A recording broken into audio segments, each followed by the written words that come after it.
Next slide में हमारे पास सबसे लास्ट टॉपिक है इवोपोरेशन। इवोपोरेशन किसे कहते हैं? मान लीजिए हमारे पास एक पतीला है जिसके अंदर हमें चाय बनानी है और उस पतीले को हमने गैस के ऊपर रख दिया, लेकिन अचानक से हमारे पास मैसेज आया कि चाय नहीं बनानी है, जबकि उस पतीले के अंदर हमने पानी रख दिया था और गैस ओपन नहीं किया था। और उस पतीले के पानी को हम अमाउंट को नाप के रखा है हमने कि 1 गिलास पानी डाल दिया है, उसके अंदर दूध डलेगा, चाय बनेगी। अब हमने वो 1 गिलास पानी पतीले के अंदर डाल के छोड़ दिया और गैस ऑन नहीं किया। सुबह अगर हम उस पतीले के पानी को देखेंगे तो क्या वो पतीले का पानी कम होगा या ज़्यादा होगा अगर हमने गैस ऑन नहीं किया है तब भी? हाँ, वो पतीले का पानी जो होगा वो कम हो जाएगा, यानी उसके अंदर जो पानी था वो कहाँ गया जबकि हमने गैस भी ऑन नहीं किया। ये प्रोसेस है इवोपोरेशन। इस प्रोसेस का नाम है evaporation. Evaporation. It is a surface phenomena. It is a surface phenomena in which a liquid changes into vapor at any temperature below its boiling point is called as evaporation. evaporation में क्या होता है कि जो हमने पतीले में पानी रखा था वो वेपर में कन्वर्ट हो गया, जबकि हमने उसको कोई टेम्परेचर नहीं दिया। ठीक है, यहाँ पे इस केस में कोई टेम्परेचर नहीं दिया। तो इवोपरेशन एक ऐसा फिनोमेना है जिसके अंदर कोई भी लिक्विड चेंज हो जाता है वेपर फॉर्म में, जबकि उसको कोई टेम्परेचर नहीं दिया जा रहा और टेम्परेचर उसको बॉइलिंग पॉइंट से कम दिया जा रहा है। जैसे वाटर है वो बॉइलिंग करेंगे, यानी उसको 100 डिग्री सेल्सियस पे बॉईल करेंगे तब वो वेपर में कन्वर्ट होगा, लेकिन हमने उसको 100 डिग्री सेल्सियस तो क्या 27 डिग्री सेल्सियस यानी रूम टेम्परेचर पर रखा था, तब भी वो लिक्विड में कन्वर्ट हो गया। तो ऐसी प्रोसेस को जिसमें कोई लिक्विड वेपर में कन्वर्ट हो जाता है बिना किसी एक्सटर्नल टेम्परेचर के, बिना किसी बाहर से टेम्परेचर देने के या उसकी बॉइलिंग पॉइंट से कम टेम्परेचर देने पे, उसको हम इवोपरेशन कहते हैं। इवोपरेशन के कौन कौन से कुछ फैक्टर्स हैं इसको समझते हैं कि कौन कौन से फैक्टर्स हैं जो इवोपरेशन करने में सहायता करते हैं। पहला फैक्टर है एक्सपोज सरफेस एरिया, दूसरा है टेम्परेचर, तीसरा है ह्यूमिडिटी और चौथा है विंड। एक एक करके पढ़ते हैं। एक्सपोज सरफेस एरिया, मान लीजिए हमने एक गिलास में 200 ml हॉट मिल्क लिया है और उसी 200 ml मिल्क को हमने एक प्लेट में लिया है। अब ज़रा सोचिए, ये एक गिलास में 200 ml मिल्क लिया है जो कि गर्म है और एक प्लेट में 200 ml मिल्क लिया है जो कि गर्म है। अब दोनों में से कौन सा मिल्क जल्दी ठंडा होगा? हाँ बच्चों, ये जल्दी से प्लेट वाला मिल्क जो है वो ठंडा होगा, यानी इसका जो सरफेस एरिया है इस ग्लास के ऊपर का जो एरिया है ये वाला, और सरफेस इसका एरिया इसका जो है ये ज़्यादा है ग्लास के एरिया से। इसका अर्थ ये है increase in expose surface area cause increase in evaporation rate.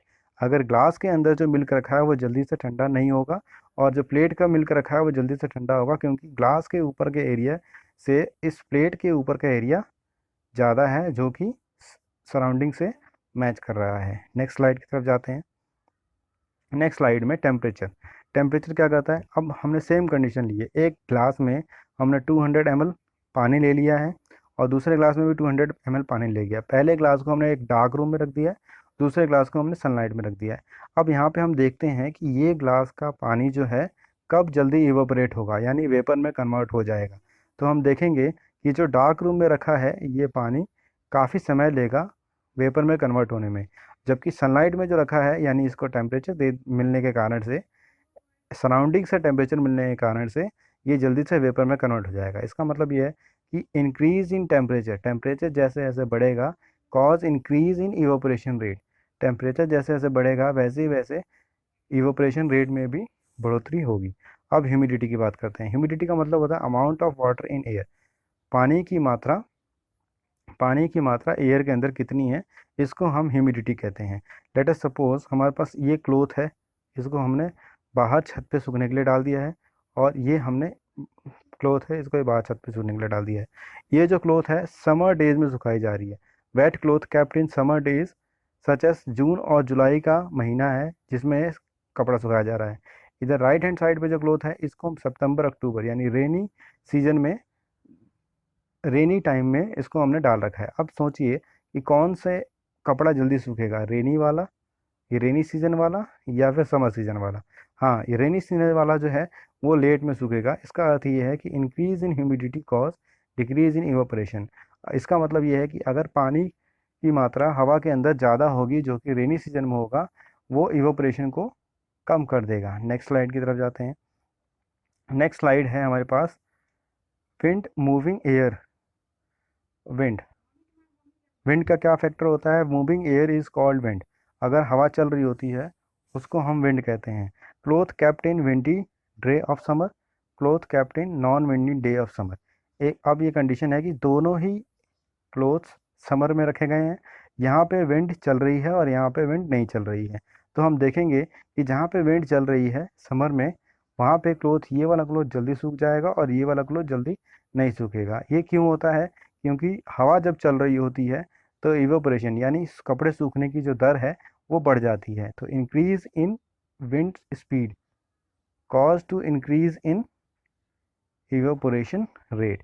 So evaporation always cause cooling. Evaporation से कूलिंग होती है। ये अब हमें नेक्स्ट पार्ट में समझना है। Particles from surface gains enough energy from it to overcome the forces of attraction present in liquid and change into vapour state. ये नेक्स्ट स्लाइड में समझते हैं कि ऐसा क्यों हो रहा है।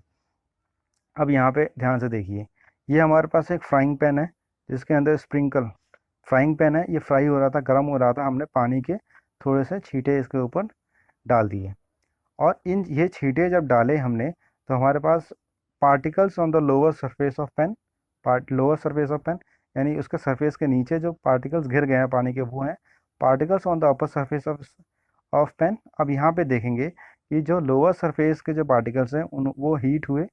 हीट होने के बाद वो हीट एनर्जी ऊपर वाले सरफेस के पार्टिकल्स के ऊपर गई और वो सरफेस के पार्टिकल्स इतने ज़्यादा हीट हो गए कि अपने पार्टिकल्स के बीच में जो अट्रैक्शन थी, ये जो अट्रैक्शन थी बीच में, वो उन्होंने ब्रेक कर लिया और वो एक एक करके बाहर आने लग गए। और जब वो एक एक करके बाहर आने लग गए तो नीचे के पार्टिकल्स आसानी से नीचे से हीट ले रहे थे। वो एक समय आएगा कि नीचे की हीट जो है, नीचे के सरफेस है, उसकी हीट सारी ख़त्म हो जाएगी और ये पार्टिकल्स उस हीट को लेके ऊपर की तरफ चले जाएंगे। इससे हमें समझ में आता है कि evaporation cause cooling. So we will see you in the next video. You can contact me on this email theeducationplanet.org@gmail.com। Website है हमारी theeducationplanet.org और व्हाट्सएप नंबर है 8700280279। Thank you, very thank you all.